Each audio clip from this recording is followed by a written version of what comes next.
comments. It has been a hard and a painful period for me and my family, especially as others feed ugly stories to the press.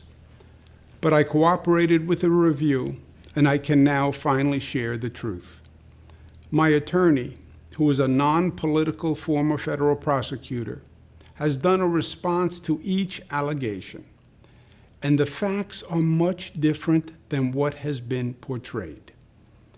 That document is available on my website. If you are interested, please take the time to read the facts and decide for yourself. First, I want you to know directly from me that I never touched anyone inappropriately or made inappropriate sexual advances. I am 63 years old. I've lived my entire adult life in public view. That is just not who I am, and that's not who I have ever been. There is one complaint that has been made that bothered me most. That was a complaint made by a young woman, Charlotte Bennett, who worked in my office. And it's important to me that you fully understand the situation. Charlotte worked in my office last year as an assistant. She was smart, talented, and eager to learn. She identified herself to me as a survivor of sexual assault. She said that she came to work in my administration because of all the progress we had made in fighting sexual assault. She talked about the personal trauma that she endured and how she was handling it. I could see how it had affected her. I could see her pain. People now ask me, why was I even talking to this young woman if I knew she was dealing with such issues? Why did I even engage with her? That is the obvious and fair question, and one I have thought a lot about. The truth is that her story resonated deeply with me. I had heard the same story before, with the same ugliness, the same injustice, the same damage. Not only had I heard the story before, I had lived with the story before. My own family member is a survivor of sexual assault in high school. I have watched her live and suffer with the trauma. I would do anything to make it go away for her, but it never really goes away. I spent countless days and nights working through these issues with her and therapists and counselors. I'm governor of the state of New York, but I felt powerless to help and felt that I had failed her. I couldn't take the pain away. I still can't. And this young woman brought it all back. She is about the same age. I thought I had learned a lot about the issue from my family's experience. I thought I could help her work through a difficult time. I did ask her questions I don't normally ask people. I did ask her how she was doing and how she was feeling. And I did ask questions to try to see if she had positive, supportive dating relationships. I know too well the manifestations of sexual assault trauma and the damage that it can do in the aftermath. I was trying to make sure she was working her way through it the best she could. I thought I had learned enough and had enough personal experience to help her. But I was wrong. I have heard Charlotte and her lawyer, and I understand what they are saying. But they read into comments that I made and draw inferences that I never meant. They ascribe motives I never had. And simply put, they heard things that I just didn't say. Charlotte, I want you to know that I am truly and deeply sorry. I brought my personal experience into the workplace, and I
recognize everyday interactions that I've had with any number of New Yorkers. The New York Times published a front page picture of me touching a woman's face at a wedding and then kissing her on the cheek. That is not front page news. I've been making the same gesture in public all my life. I actually learned it from my mother and from my father. It is meant to convey warmth, nothing more. Indeed, there are hundreds, if not thousands, of photos of me using the exact same gesture. I do it with everyone, black and white, young and old, straight and LGBTQ, powerful people, friends, strangers, people who I meet on the street. After the event, the woman told the press that she took offense at the gesture. And for that, I apologize. Another woman stated that I kissed her on the forehead at our Christmas party and that I said, "Ciao, Bella." Now, I don't remember doing it, but I'm sure that I did. I do kiss people on the forehead. I do kiss people on the cheek. I do kiss people on the hand. I do embrace people. I do hug people, men and women. I do on occasion say, "Ciao, Bella." On occasion, I do slip and say sweetheart or darling or honey. I do banter with people. I do tell jokes, some better than others. I am the same person in public as I am in private. You have seen me do it on TV through all my briefings and for 40 years before that. I try to put people at ease. I try to make them smile. I try to connect with them. And I try to show my appreciation and my friendship. I now understand that there are generational or cultural perspectives that, frankly, I hadn't fully appreciated. And I have learned from this. Now, the state already has an advanced sexual harassment training program for all employees, including me. But I want New York State government to be a model of office behavior. And I've brought in an expert to design a new sexual harassment policy and procedures, and to train the whole team, myself included. I accept responsibility, and we are making changes. Other complaints relate to the work environment. Now, I have always said my office is a demanding place to work, and that it is not for everyone. We work really, really hard. My office is no typical 9-to-5 government office. I don't want it to be. The stakes we deal with are very high, sometimes even life and death. We have to get the job done. I promised you that I would, and I will. But now, a number of complaints target female managers, which smacks to me of a double standard. First, when have you ever seen male managers maligned and villainized for working long hours or holding people accountable or for being tough? A strong male manager is respected and rewarded, but a strong female manager is ridiculed and stereotyped. It is a double standard. It is sexist, and it must be challenged. Also, remember where we are. Today, we are living in a superheated, if not toxic, political environment That shouldn't be lost on anyone. Politics and bias are interwoven throughout every aspect of this situation. One would be naive to think otherwise, and New Yorkers are not naive. I understand these dynamics. My father used to say, God rest his soul, that politics is an ugly business. As usual, he was right. But for my father and for me, it's worth it, because despite it all, at the end of the day, we get good things done for people. And that is what really matters.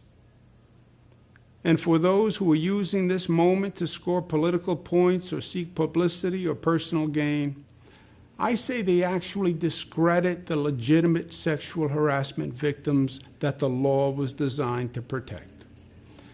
My last point is this. I say to my daughters all the time that as complicated as life gets is as simple as life is. My job is not about me. My job is about you. What matters to me at the end of the day is getting the most done I can for you. And that is what I do every day. And I will not be distracted from that job. We have a lot to do. We still have to manage the COVID beast. It is not dead yet. It's not over. We then have to reopen and reimagine our state, because our future is going to be what we make it. I know we can do these things because I know the strength and the character of New Yorkers. Look at the progress we made on COVID. It is amazing. We went from the highest infection rate in the country to one of the lowest infection rates in the country. Nobody thought that we could do it, but New Yorkers did it. That shows that there's nothing that we can't do when we work together. Together as one community, as one family, as New Yorkers. We will. Thank you. Over the past several months,